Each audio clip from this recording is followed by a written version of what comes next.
It wasn't cheating, but it still felt like betrayal. Sometimes it's not the lie that hurts the most. It's the silence that follows. This is the story of a woman from Iowa who learned that love can break, even when nobody means to break it.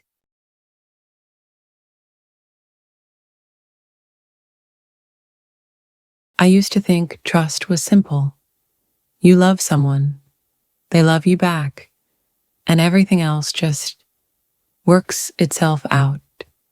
For 7 years, that's what my marriage felt like.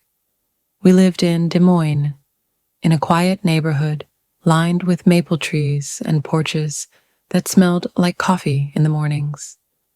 Our house wasn't big, but it felt safe, the kind of place where nothing bad ever happens. Ethan made the coffee every morning. He liked it strong. 2 sugars, black mug with a tiny crack on the handle. I'd pack our son's lunch, peanut butter, grapes, a note that said, "Be kind today." And by the time I turned around, Ethan would be kissing my hair, saying, "Traffic's gonna be hell. I'll text when I get there." It was ordinary, predictable, and I loved that. He was the kind of man people trusted, polite to everyone, calm under pressure, the kind who remembers your mom's birthday, even if you forget. When we first met, he'd already been divorced for 2 years. He told me it ended quietly. "No drama," he said. "Just 2 people who stopped fitting."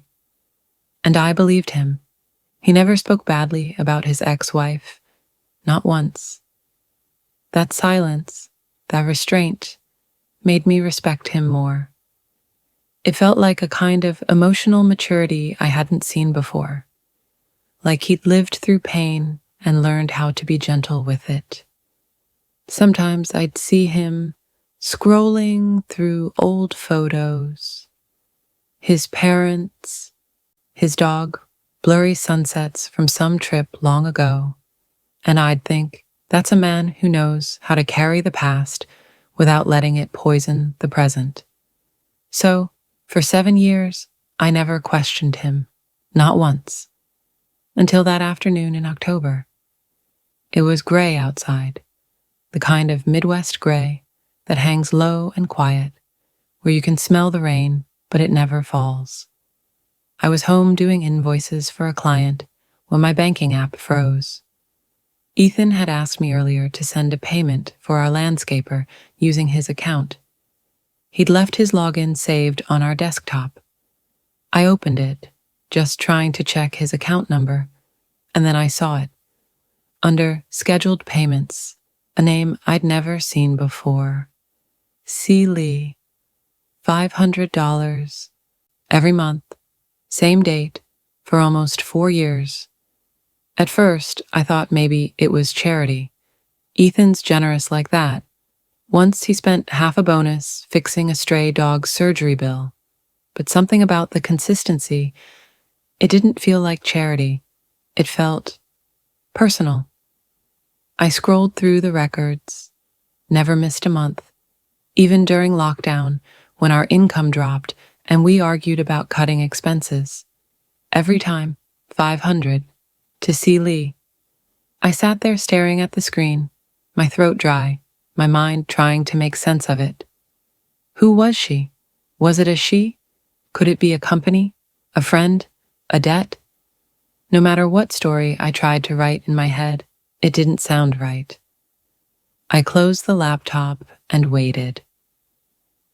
When Ethan came home that evening, he was his usual calm self, coat damp from rain, smile warm, holding takeout tie in one hand. He leaned in to kiss me, but I couldn't move. My heart felt like it had swallowed a stone. At dinner, our son talked about school, something about a science fair volcano, and Ethan laughed in all the right places. He looked normal, like everything was exactly as it should be. But under the table, my hands wouldn't stop shaking. Later, when the house was quiet and the dishes were done, I turned to him and asked, "Ethan, who's C. Lee?" He froze. Not for long, just a heartbeat. But it was enough. He didn't deny it, didn't pretend not to know. He just looked at me, eyes heavy, and said, "I was going to tell you." But the way he said it didn't sound like a beginning. It sounded like an ending. "I was going to tell you." That's what he said. And for a moment, I wanted to believe him. But belief doesn't come easy when truth arrives late. He sat down across from me, shoulders slumped, eyes fixed on the table. The kitchen light buzzed softly above us, and somewhere outside, a car passed by, splashing through the wet street. Everything felt too normal for the kind of moment that changes a marriage. I didn't shout. I didn't even raise my voice. I just whispered, "Who is she?"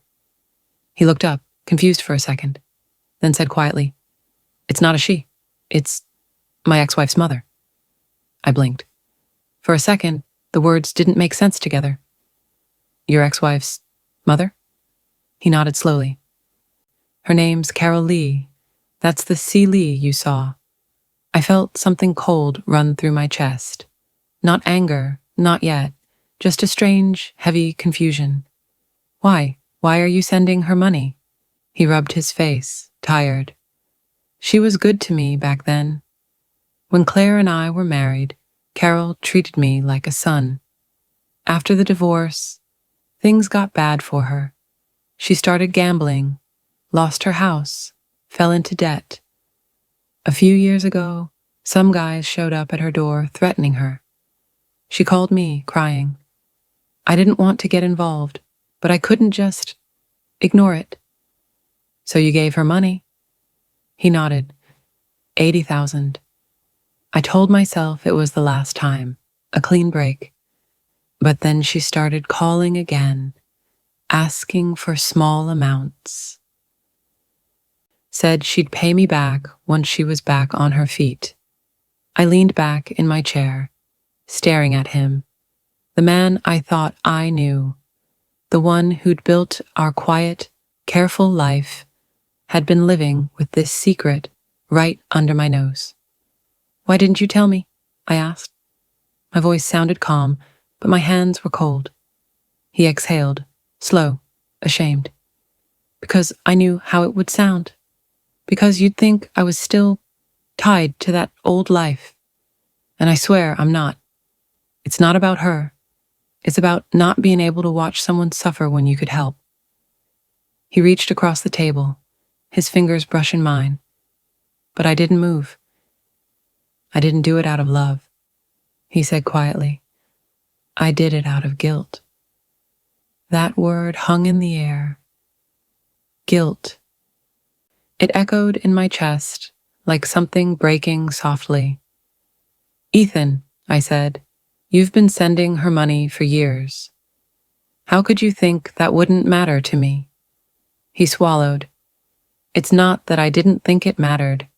I just thought maybe I could protect you from having to understand it. Protect me."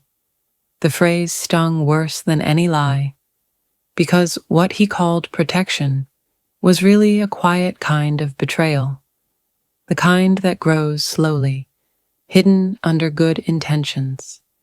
I stood up, walked to the sink, and for a few seconds I just stared out the window.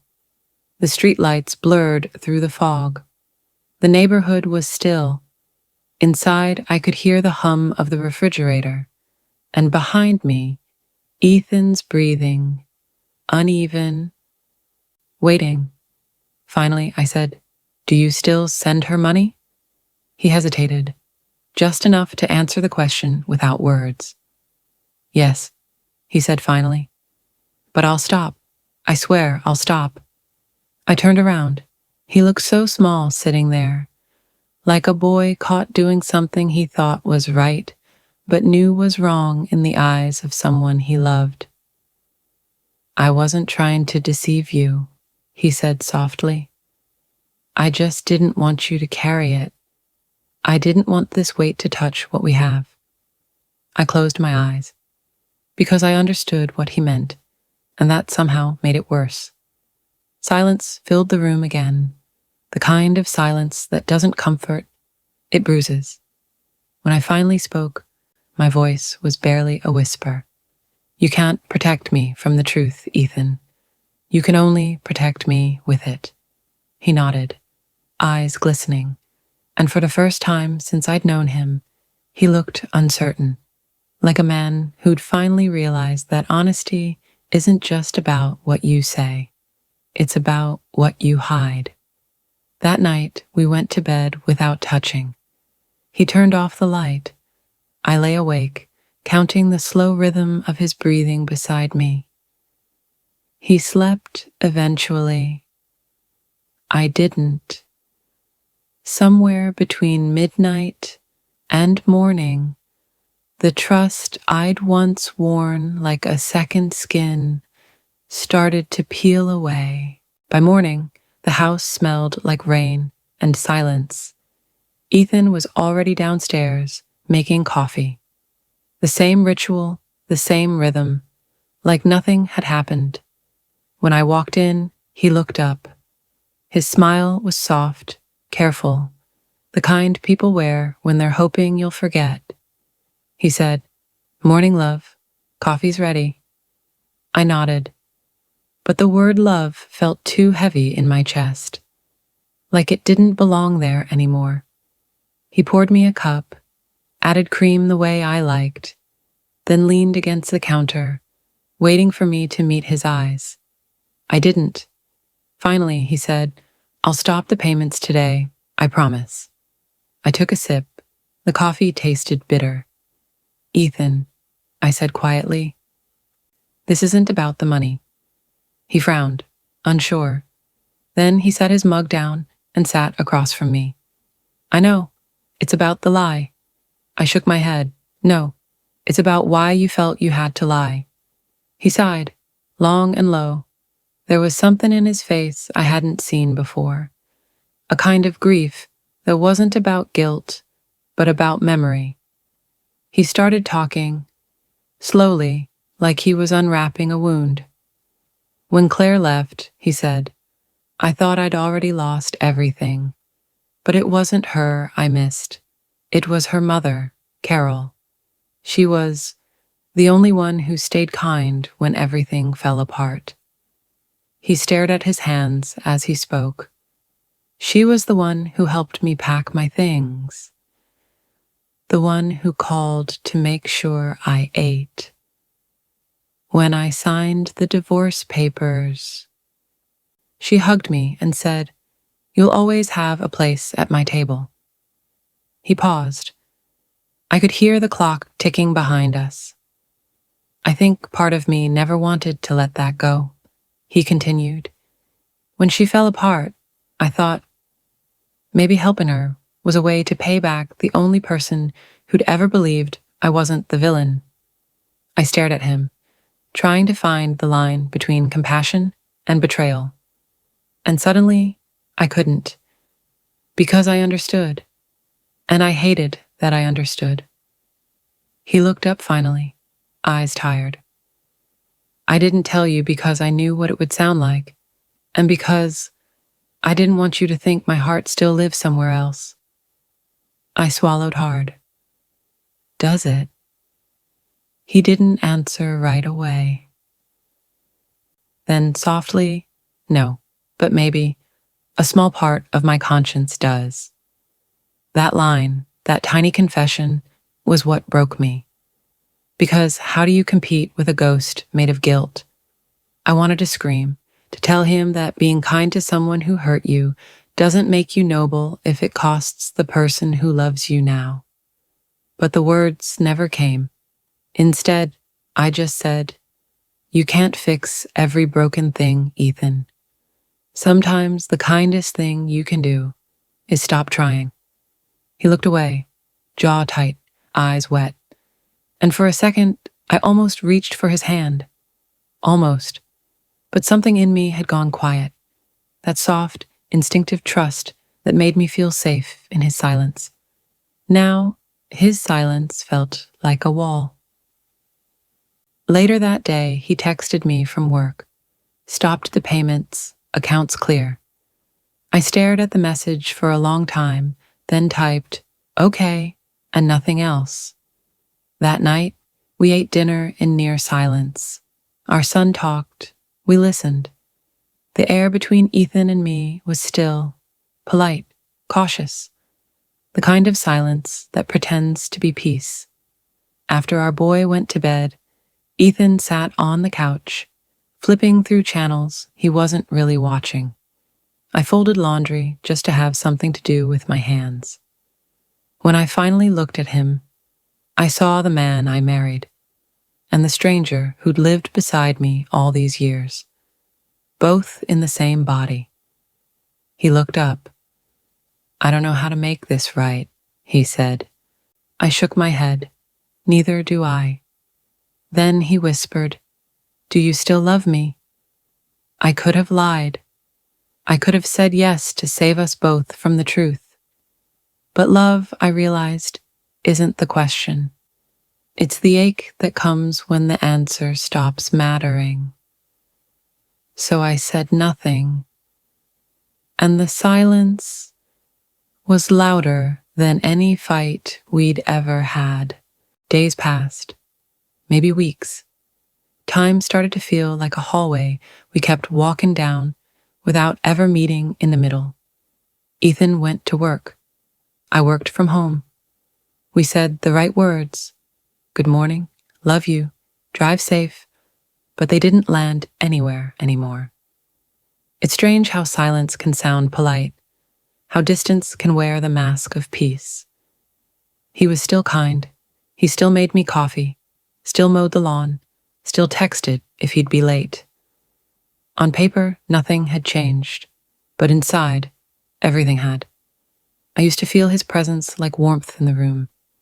Now it felt like weather, predictable, unavoidable, distant. Sometimes at night, I'd watch him sleeping, his face calm, his chest rising steady.